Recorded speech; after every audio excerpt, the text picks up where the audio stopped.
കാരണം നമുക്ക് ഏതായാലും ഇപ്പോഴും വ്യക്തമായിട്ടില്ല. ഈ ഒരു വെടിപ്പുരയിൽ ആദ്യഘട്ടത്തിൽ തീ പടർന്ന് മറ്റു വെടിപ്പുരകളിലേക്ക് പടരുന്ന ഒരു സാഹചര്യം ഉണ്ടായി എന്നാണ് ഇപ്പോൾ നാട്ടുകാർ അടക്കം വിവരിച്ചുകൊണ്ട് ഇരിക്കുന്നത്.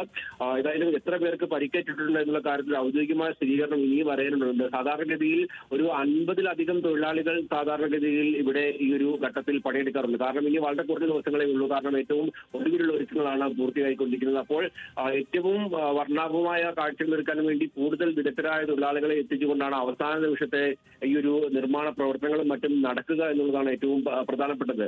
മാത്രമല്ല ആദ്യഘട്ടത്തിൽ ഉണ്ടാകുന്നതിന് വിരുദ്ധമായി കൂടുതൽ വെടിക്കോപ്പുകളും മറ്റ് വെടിമരുന്ന് അടക്കമുള്ള സാമഗ്രികളും ഈ ഒരു ഘട്ടത്തിലാണ് കൂടുതലായി. ഇപ്പോൾ ആരോഗ്യമന്ത്രി വീണ ജോർജ് നമുക്കൊപ്പം ഉണ്ട് ടെലിഫോൺ ലൈനിൽ. മിനിസ്റ്റർ, വലിയൊരു അപകടം സംഭവിച്ചിരിക്കുന്നു. അതിന്റെ മറ്റ് ക്രമീകരണങ്ങൾ, തുടർ നടപടികളൊക്കെ ഇപ്പോൾ എങ്ങനെയാണ് സ്വീകരിച്ചിരിക്കുന്നത്?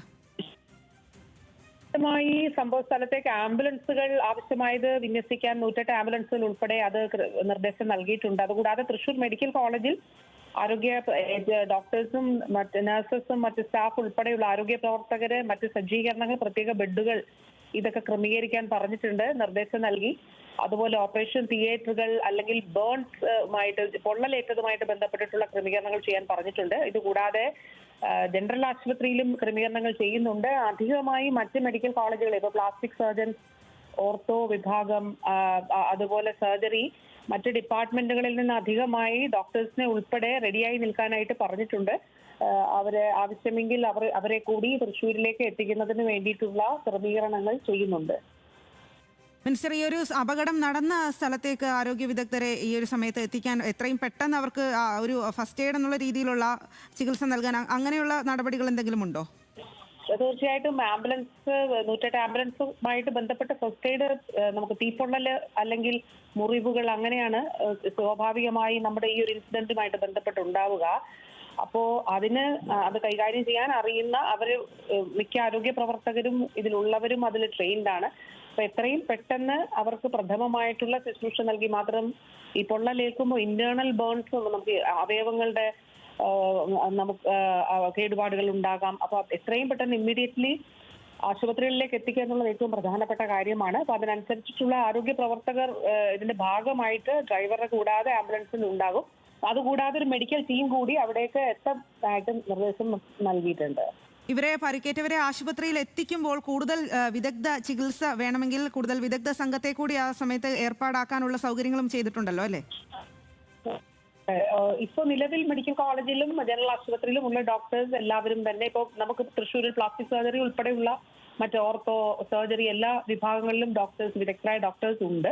അതുകൂടാതെ അധികമായി കാഷ്വാലിറ്റി ഉണ്ടാകുന്ന ഒരു സാഹചര്യത്തിൽ മറ്റ് മെഡിക്കൽ കോളേജുകളിൽ നിന്നുകൂടി ഡോക്ടേഴ്സിനെയും മറ്റ് സ്റ്റാഫിനെയും വിന്യസിക്കുന്നതിനാണ് നിർദ്ദേശം നൽകിയിട്ടുള്ളത്. അതിപ്പോൾ സ്പെഷ്യൽ ഓഫീസർ അതിനു വേണ്ടിയിട്ടുള്ള നടപടികൾ സ്വീകരിക്കുന്നുണ്ട്. മിനിസ്റ്റർ, പ്രാഥമികമായിട്ടുള്ള വിവരങ്ങൾ മാത്രമാണ് ഈ ഒരു സമയത്ത് നമുക്ക് ലഭ്യമാകുന്നത്. അപ്പോൾ എത്ര പേർക്കാണ് പരിക്കേറ്റത് എന്നുള്ള കാര്യത്തിൽ ഒക്കെ ഏതെങ്കിലും വിവരം ലഭ്യമാണോ? ആദ്യം 40 ഉള്ളൊരു കണക്കാണ് പൊതുവിൽ നമ്മൾ കേട്ടത്. പക്ഷെ അങ്ങനെ ഒരു കൃത്യമായ കണക്ക് നമുക്ക് ലഭ്യമായിട്ടില്ല. പക്ഷെ അതിന്റെ ഒരു സംഭവത്തിന്റെ ആഴം എത്രത്തോളം എന്നുള്ളത്, കാരണം ആ സ്ഥലത്തേക്ക് എത്തുന്നതിന് ഇപ്പോഴും കഴിയാത്ത സാഹചര്യമാണല്ലോ ഉള്ളത്. അപ്പൊ തീർച്ചയായിട്ടും കാഷ്വാലിറ്റി നേരിടുന്നതിന് വേണ്ടിയിട്ടുള്ള ക്രമീകരണങ്ങൾ ഒരുക്കുക എന്നുള്ളതാണ് ഈ ഘട്ടത്തിൽ നമുക്ക് ഏറ്റവും അടിയന്തരമായി ചെയ്യാനുള്ളത്. അത് ആശുപത്രിയിലെ മെഡിക്കൽ കോളേജുകളിൽ അത് ചെയ്യുന്നുമുണ്ട്. ശരി, വളരെയധികം നന്ദി. ആരോഗ്യമന്ത്രി വീണ ജോർജാണ് ഈ ഒരു സമയത്ത് പ്രതികരിച്ചിരിക്കുന്നത്. ആശുപത്രിയിൽ മെഡിക്കൽ കോളേജിൽ എല്ലാം പൂർണ്ണ സജ്ജമാണ്. കൂടുതൽ വിദഗ്ധ ചികിത്സ ആവശ്യമുണ്ടെങ്കിൽ അതിനുള്ള വിദഗ്ധ സംഘത്തെ കൂടി ആശുപത്രിയിലേക്ക് എത്തിക്കാനുള്ള നടപടികളുണ്ട്. ആംബുലൻസുകൾ കൂടുതലായി അപകട സ്ഥലത്തേക്ക് എത്തിച്ചിട്ടുണ്ട്. ആംബുലൻസിൽ അതിൽ കൃത്യമായ ആരോഗ്യ വിദഗ്ധർ ഉണ്ട് എന്നതടക്കമുണ്ട്.